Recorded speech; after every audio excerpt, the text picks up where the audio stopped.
कर वक्त बर्बाद न अपना समय न यूं बिताना, कर मेहनत डट कर यूं सपने सच कर दिखाना। आपके पास तो आप घर से भी रह के प्रिपरेशन कर सकते हैं। मेरे साथ इनफैक्ट मेरे साथ ये समस्या थी उस समय, चूँकि मैं उन चीज़ों को नहीं समझ पा। अपने अनुभवों को आप लोगों के बीच साझा किए हैं और ऐसे अलग अलग एक्सपीरियंस के माध्यम से आप लोगों को अनुभव शेयर करते रहेंगे। Thank you.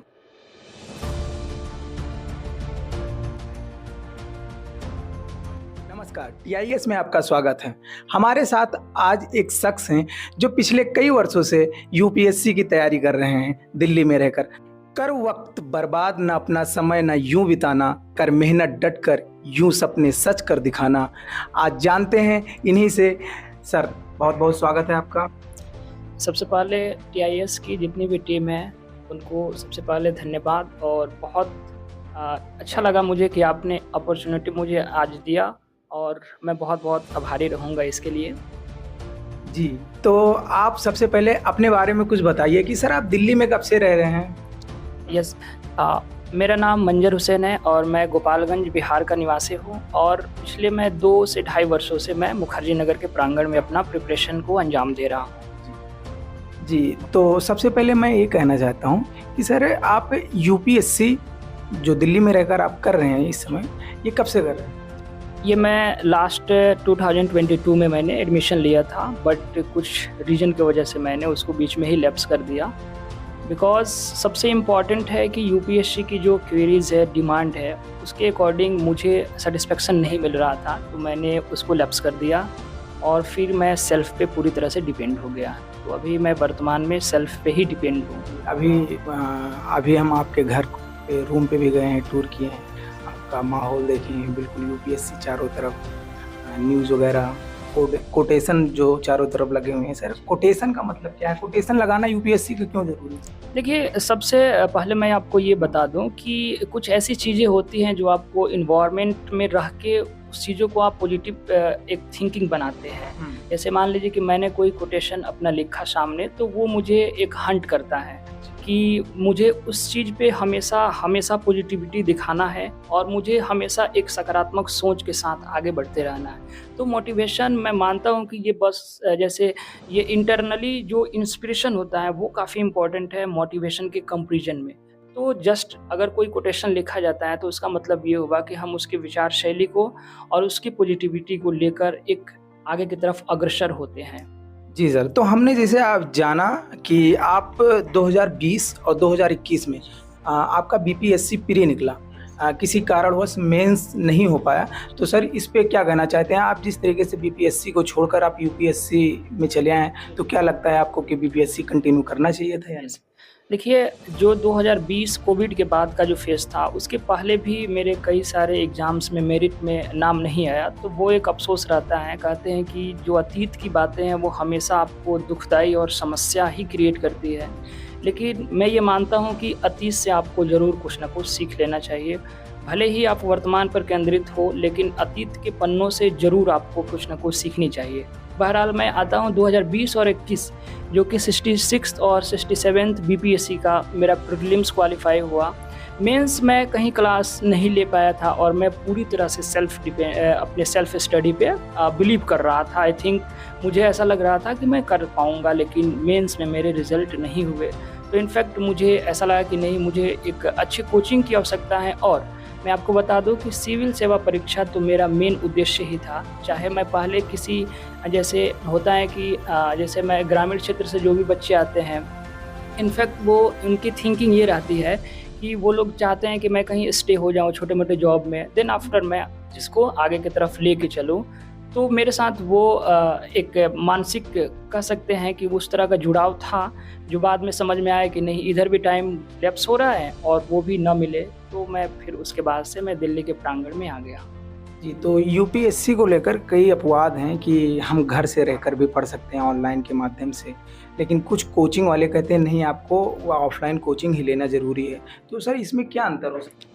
देखिए, मेरा पॉइंट ऑफ व्यू ये है कि आप सेल्फ भी कर सकते हैं, लेकिन एक कोचिंग की जो रोल होती है, मैं ये मानता हूँ कि एक मार्गदर्शक के रूप में होती है। जैसे क्या है कि एक वो टाइम बाउंडेड मिलता है कि हमें डाइवर्ट नहीं होना है।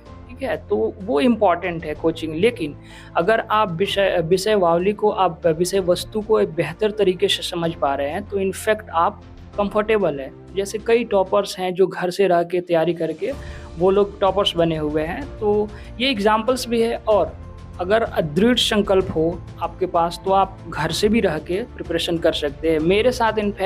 मेरे साथ ये समस्या थी उस समय, चूँकि मैं उन चीज़ों को नहीं समझ पा रहा था और मैं उतना होपफुली डेडिकेट नहीं कर पा रहा था, तो मुझे आवश्यकता पड़ी आने की। बट मैं आपके चैनल के माध्यम से ये ज़रूर कहना चाहूँगा कि self study is the best study. आजकल रील के माध्यम से ज़्यादा बच्चे दिल्ली बहुत सोशल मीडिया मतलब इतना ये घातक बन चुका है, लेकिन अगर आप अच्छे से इसको यूटिलाइज़ करें तो ये आपको बहुत ही पॉजिटिव थिंक क्रिएट करेगा। अच्छा, मैं एक पर्सनली सवाल आपसे पूछना चाहता हूँ कि जो बच्चे मतलब गांव से शहर की ओर एक उम्मीद लेकर आते हैं, फिर दिल्ली के चकाचौंध में वो उलझ जाते हैं, तो इसके बारे में आपका क्या राय है? देखिए, होता है ना कि हम जब कोई नई चीज़ें देखते हैं ना, तो बड़े उतावले हो जाते हैं, और ख़ासकर हमारे जो बिहार यूपी के छात्र हैं वो ज़्यादा उतावले होते हैं।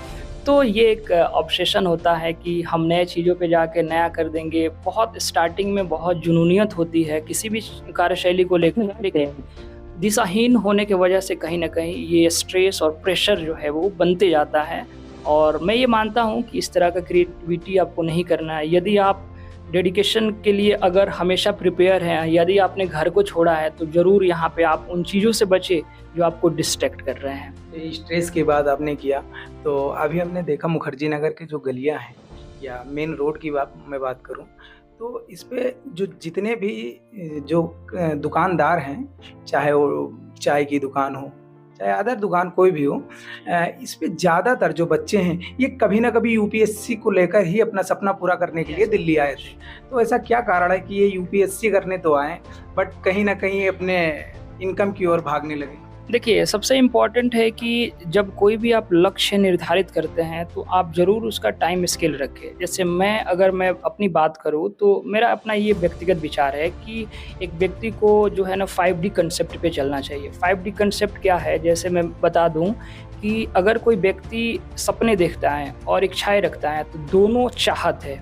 और आपको पता होना चाहिए कि चाहत बहुत ही कमज़ोर होती है, लेकिन चाहत को स्ट्रॉन्ग करने के लिए कुछ वैल्यूज़ हैं, कुछ मूल्य हैं जो निर्धारित हैं। जैसे एक तो हुआ कि डायरेक्शन, ठीक है, डिटर्मिनेशन हुआ, डेडिकेशन हुआ, डिसिप्लिन हुआ, ठीक है।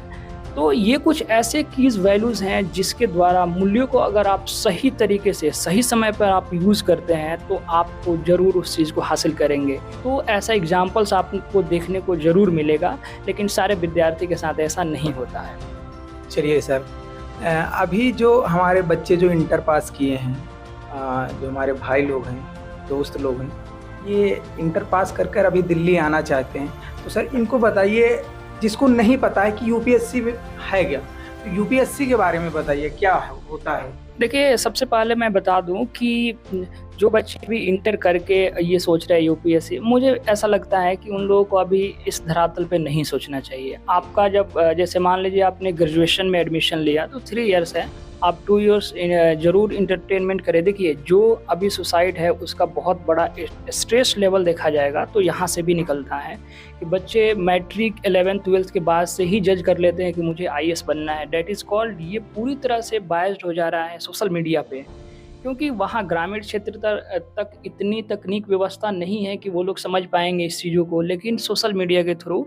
तो मैं ये कहना चाहूँगा कि जो भी अभी बच्चे 11th के या 12th के बाद ये सोच रहे हैं, तो अभी नहीं, अब आप इंजॉय कर सकते हैं। Then after last 3rd year में ज़रूर आप यूपीएससी की तरफ देख सकते हैं। यूपीएससी जस्ट लाइक, ये तो एक आयोग है, बट इसमें बहुत सारे जैसे 24 इस पे ऑप्शंस आते हैं। जैसे अखिल भारतीय सेवा के रूप में देखूँ तो आईएएस, आईएफएस, आईपीएस आते हैं, तो ये अलग एक मुद्दा है, ठीक है। लेकिन वैसे बच्चों को अभी इस धरातल पे सोचना कहीं ना कहीं हानिकारक है। क्या एनसीईआरटी पढ़ना जरूरी है यूपीएससी के लिए?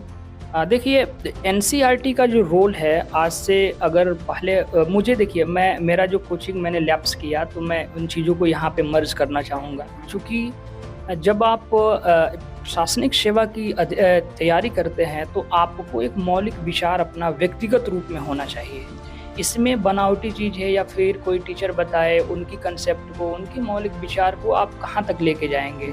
तो मेरा मानना ये है कि इनफैक्ट आपके मौलिक विचार आपके एनसीईआरटी से आएँगे। और दूसरी चीज़ ये कि जब आप मेंस के प्रीलिम्स के क्वेश्चंस को देखेंगे तो वो पता चलेगा कि सारे क्वेश्चंस एनसीईआरटीज़ बेस्ड हैं, तो उसको नहीं भूलना चाहिए। और 2024 में तो in fact geography question, polity question इतने सारे हैं जो एनसीईआरटी से आए हैं, बट आपको उसमें से फिल्ट्रेशन करना इम्पोर्टेंट है, ये आना चाहिए आप। एनसीईआरटी पढ़ना बहुत ज़रूरी है। तो सर मेरा अगला सवाल ये है कि जो कमियां हैं, जैसे आपने बताया कि बीपीएससी को लेकर अपनी कमियां बताई, यूपीएससी में कमियां कहाँ रह गई आपकी? जो मतलब आपने पिछले ईयर जो अटेम्प्ट दिया प्री में आपका रह गया, ये कहाँ तक मतलब कमियां कहाँ रह गई? देखिए, लास्ट ईयर जो मैंने 2024 प्रीलिम्स सीएससी का जो एग्जामिनेशन दिया, होपफुली मैंने सब चीज़ें बेहतर किया, लेकिन मुझे लगता है कि मैंने थोड़ा सा पीवाईक्यूज़ को लेकर, जस्ट लाइक मेरे लिए पीवाईक्यूज़ अगर देखें तो मेरे लिए भगवत गीता है, मैं उसको गीता मानता हूँ, पीवाईक्यूज़ और एनसीईआरटी को, because it is a most probably for me. तो ये सारे एस्पायरेंट्स को ऐसा करना चाहिए कि उस पे ही रहे, चूँकि वो बेसिक्स बुक हैं और वहाँ से ही आपके मौलिक विचार बनेंगे। मुझसे गलतियाँ मुझे लगता है आई थिंक कि मेरे जीएस पेपर में, जीएस 1 में, चूँकि मैं बहुत ही ओवर कॉन्फिडेंट तो नहीं बट बहुत कॉन्फिडेंट था, और मैंने नंबर ऑफ़ क्वेश्चंस जो अटैम्प्ट किया आई थिंक 92, वो मेरे लिए थोड़ा सा एक जो मुझे लगता है कि नोल साबित हुआ।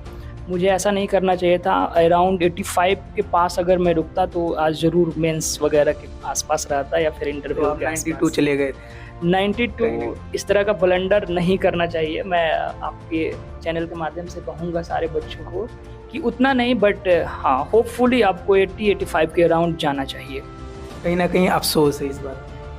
अफसोस तो है, लेकिन कहते हैं ना कि दूसरों पे वो ठिकरे तोड़ने से बेहतर है कि अपने आप अंदर एक बार ज़रूर देखना चाहिए कि अब मैं ये मानता हूँ कि किसी के वजह से आपको अगर कहीं पीछे आप हो रहे हैं ना, तो कोई रीज़न और नहीं, आप खुद हैं, सेल्फ हैं, तो हमें उस चीज़ पे काम करना चाहिए। आपको कविताएं लिखने का, पढ़ने का बहुत शौक है?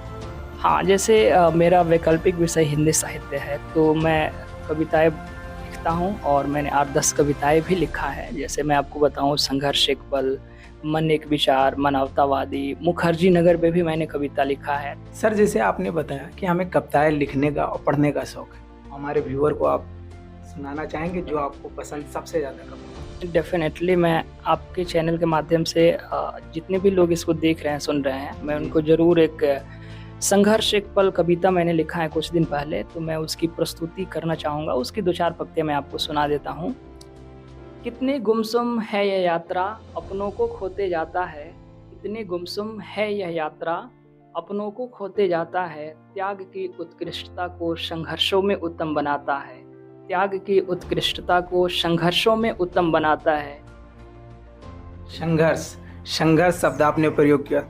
संघर्ष करते रहो, मैदान को छोड़कर ना भागो तुम। बिल्कुल बिल्कुल, एक बहुत प्रसिद्ध कथन है अर्थेस का। उन्होंने कहा था कि आप किसी लक्ष्य को तभी प्राप्त कर सकते हैं जब आपके अंदर आत्मविश्वास हो, यानी कि सेल्फ कॉन्फिडेंस का होना ज़रूरी है। और उन्होंने ये भी बात कहा था कि आत्मविश्वास के लिए तैयारी महत्वपूर्ण है। जैसे आपने कहा कि हमारा हिंदी साहित्य जो ऑप्शनल है, तो इसके बारे में कुछ बताइए। मतलब कोई अगर दूसरा लड़का, अगर कोई नया एस्पिरेंट अगर ये हिंदी साहित्य लेना चाहता है तो किस मौलिक के आधार पर ले?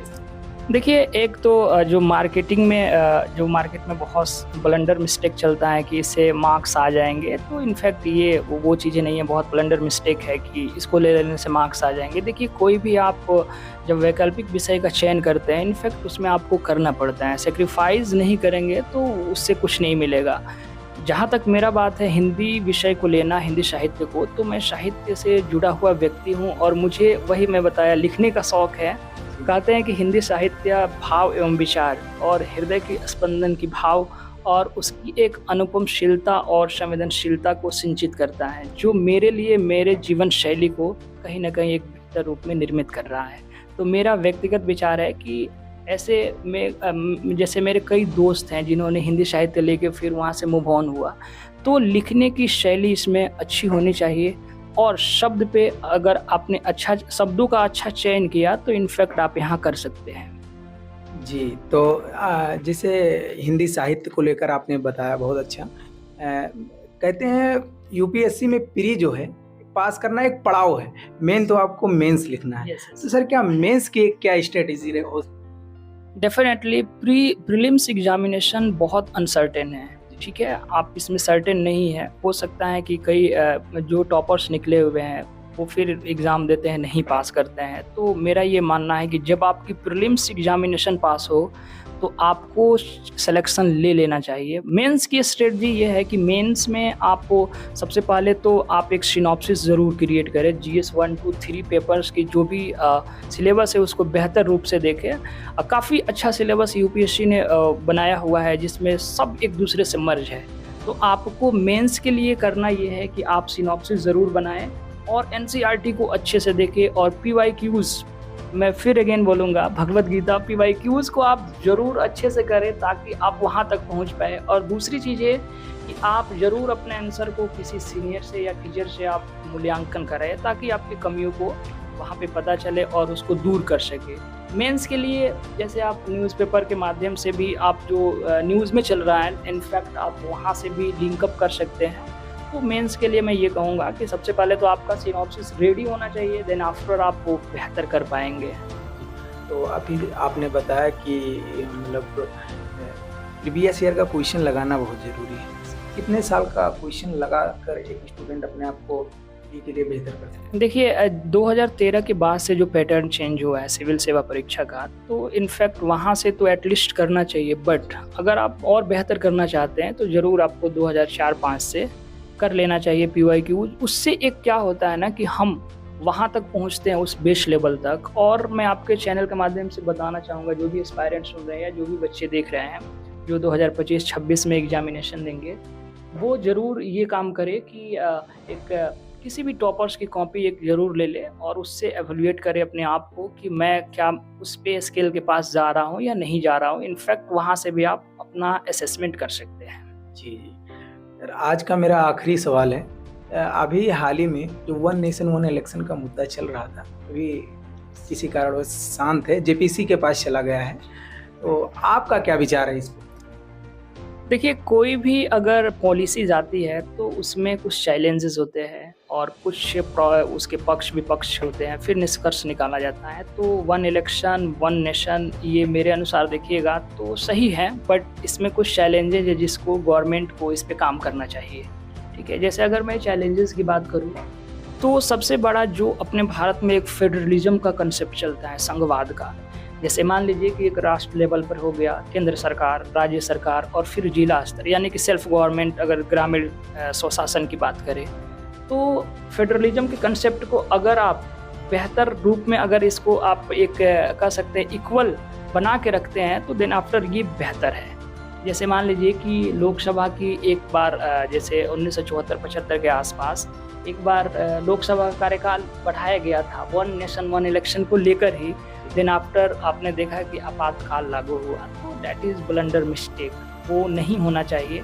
और वन नेशन वन इलेक्शन होना चाहिए, जैसे वन नेशन वन कार्ड है, होना चाहिए। लेकिन जो इसमें कमियां हैं उस पर काम करना चाहिए। जैसे मान लीजिए कि अभी जो भी चुनाव हुआ, जैसे यूपी को ले लीजिए, जम्मू कश्मीर को ले लीजिए, तो कई चरणों में जो ये होते हैं चुनाव, उसमें कहीं ना कहीं हमारी प्रशासनिक दक्षता, पुलिस व्यवस्था कहीं ना कहीं उसकी कमी है, जिसकी वजह से ये बार बार चरण में कराया जाता है। तो ये एक अच्छा मुहिम में होना चाहिए। जैसे लॉ कमीशन ने बोला था 2018 की जब आप रिपोर्ट देखेंगे तो विधि आयोग ने ये कहा था कि इसको 2.5 साल पे कर दिया जाना चाहिए। जैसे लोकसभा और जो राज्य विधानसभा है इसको 2.5 साल पे करना चाहिए। इनफैक्ट वो एक पॉजिटिव थिंकिंग है। लेकिन वही चीज़ें हैं कि कोई भी पॉलिसी ला रहे हैं आप तो उसके चैलेंजेस को देखते हुए और उसमें आप एक इक्वलिटी लाए, देन आफ्टर उसको लागू करें, सारे लोग मानेंगे और देश के लिए भी अच्छा होगा। आप एक पॉजिटिव देख रहे हैं आप इसे। बहुत बहुत धन्यवाद हमारे चैनल में आने के लिए आपका। तो जैसा कि हमने आपके कमरे की जब टूर किया, 10 बाई 10 का कमरा है, बहुत सारे कपड़े टांगे हैं, बहुत सारे कोटेशन लगे हुए हैं, तो कोटेशन कोई आप कहना चाहेंगे? बिल्कुल। जैसे मैं मुंशी प्रेम जैसे हिंदी साहित्य से रिलेटेड ही मैं आपको कुछ बताता हूँ कि प्राकृतिक का श्रृंगार करेंगे कभी नहीं ये बासी फूल। ये जो प्राकृतिक का श्रृंगार होता है, जो सौंदर्य होता है, वो जो फूल बिखर चुके हैं उनसे कभी उसकी अपेक्षाएं नहीं की जा सकती हैं। और कहते हैं कि न्याय के बिना दर्पण, न्याय के बिना सॉरी कानून, और दर्पण के बिना प्रतिबिंब दोनों इक्वल होते हैं। मैं इसी वाणी के साथ इस पे विराम देता हूँ। बहुत बहुत धन्यवाद आपका। अभी हमारे साथ यूपीएससी के स्टूडेंट मंजर हुसैन जी अपने अनुभवों को आप लोगों के बीच साझा किए हैं और ऐसे अलग अलग एक्सपीरियंस के माध्यम से आप लोगों को अनुभव शेयर करते रहेंगे। Thank you.